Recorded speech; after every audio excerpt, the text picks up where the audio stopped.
Troška sme zobrali bariére vodné, ale to nevadí. 50-ka, ideme 75-kou. Tak to už je na 200 korunovú pokutu, alebo povedané 200 eurovú pokutu.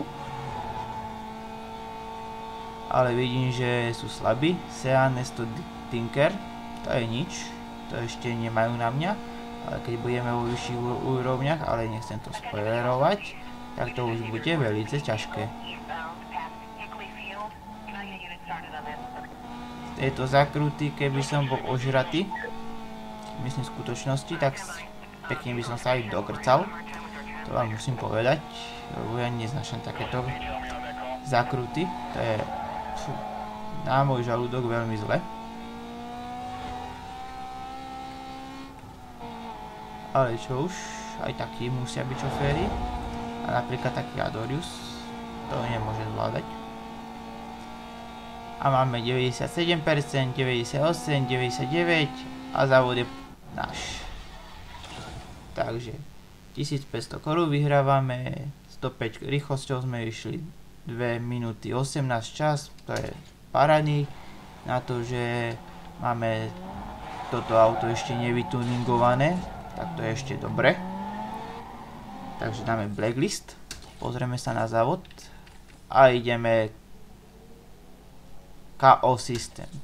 KO systém je taký, že musíte byť stále prvý od začiatku kola až do tretieho, lebo po každom kole vypadáva posledný závodník z kola.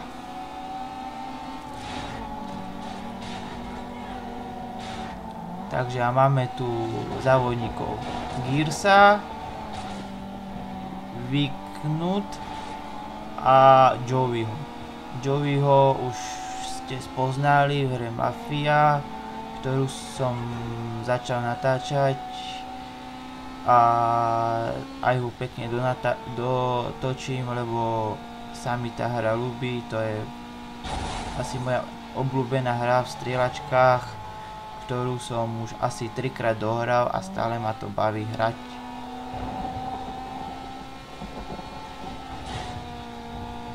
Takže Gears nestíha. Poznám jednu takú hru Gears of Wars, ale to asi není z tej hry, tento panko, čo tu jazdí. To si volá, kedy tiež môžeme zahrať na Let's Play Gears of Wars. Ale na to časom príde, lebo musíme dokončiť Need for Speed, Mafiu a Crasha Bandicoota. A ospravedlňujem sa vám, zaklínač nebude, lebo mám silný počítač a nebude to, nezvláda to ten zaklínač, tento môj počítač. Ale budem sa to snažiť dať do poriadku, aby sme už konečne aj zaklínača si zahrali.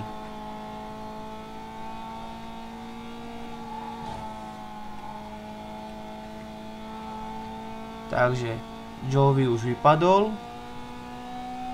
Teraz nám tu zostáva len Vignut a Gears. Ale tých dáme ľahko dole. Takže Vignut už je KO. 53 sekúnd. Kolo, to je paráda. Takže zostáva nám tu Gears. A ten je Habakuk ďaleko. Takže toto kolo dáme aj s prstom nose.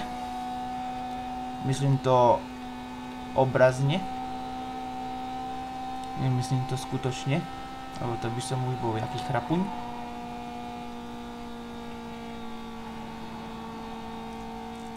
Takže zakruta, tu ľava a za chvíľku sme v cieli, ale to ešte pár kilometrov alebo metrov. Takže už ideme 130 a tam bola 60-ka, to je na 1200 eur pokuty, dobre. Tak a dokončili sme závod. Vyhrali sme 1500 korún, 119 sme išli rýchlo a čas konečného závodu je 2 minúty 49 sekúnd. Takže teraz sa pozrieme do blacklistu, čo tam máme. Takže musíme ísť sem A pozrieme sa, dáme si radar, pôjdeme 80 km rýchlosťou.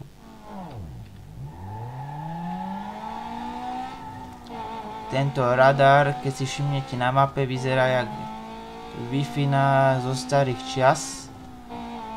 Lebo Wi-Fi, keď z týchto čias je modrá, ale zo starých čias je oranžová. Tak Wi-Fi zo starých čias. A Wi-Fi sme dali so 170 km rýchlosťou. Dobre. Takže a teraz sa ideme pustiť s policajtmi na naháňačku. Oni nám povedia, no počkaj zajac. Tak si ideme troška zajazdiť s pánmi Pokémonmi. Takže čo pani Pokémoni? Cítite sa na mňa? Cítite? Áno? Dobre, tak poďte so mnou. Dáme vás dole. Čo pán policajt? Dáme si závod? Alebo dáme ťa dole troška, ale počkáme na tvojho parťaka. Alebo že by sme dali ešte 2 minúty, sa budem s tebou naháňať. A potom ťa zničím voľakým kanistrom vody, alebo si voľaký jumpneme. A tam sa ty vykolajíš na strechu a bude po tebe. A budem ti robiť také šoky. Normálne ťa zničím narazom. Len počkáme ešte 2 minútky.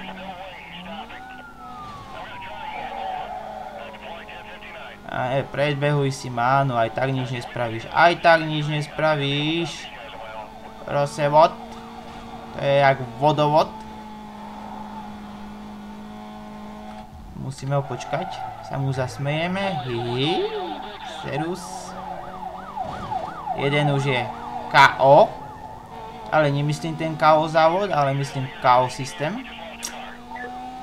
Jak je to v boxe. Alebo Dark Souls boss fighte.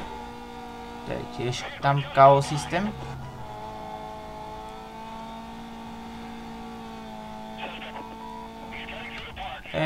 Počkaj policajt. Alebo povedané po adoriusky Pokémon. Takže musíme ešte 20 sekúnd vydržať, aby sme mali ďalšie milestone zdolané. Takže ešte nie. A tu si ho... Ajajaj. Ešte nie. Kde je policajt? Kde je? Dobre. Takže milestone pre policajtov je spravené, tu si zhodíme lešenie. Takže ďalší policajt je, ale tu si dáme ešte ďalšieho, možno spravíme aj to ďalšie milestone. Závod pre, nie závod, chytačku pred policajtmi. Ale vyzerá to tak, že toto bude asi najdlhšie trvať, ale ich osereme, dáme napravo. Ale sme nedali smerovku napravo, ale čo už. A tu na diaľnici im zmizneme. Aby nás už viac nenaháňali, aby sme mohli za Číňanom, alebo Japoncom, alebo čo to je, kera, toto čvarga, šikmovka, aby sme mu išli auto už zobrať. Konečne. Ale potom s tým autom už neviem, čo spravím, či ho predám, či ho si nechám, uvidíme. Záleží to na tom, že koľko budem mať peňazí. A potom, keď zdoláme toho Sonyho, si môžeme vytuningovať auto, aby sme boli rýchlejší a teda. Aj tak ide naše auto na plný výkon na tých 127, 128 a aj 130, no, takže možno by sme nepotrebovali tuning, ale dáme tuning.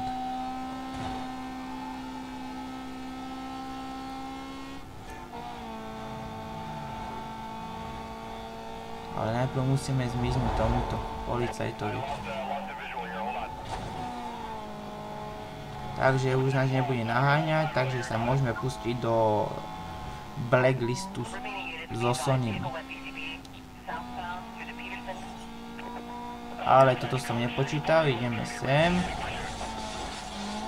Dobre, tuto zhodíme tento vysielač.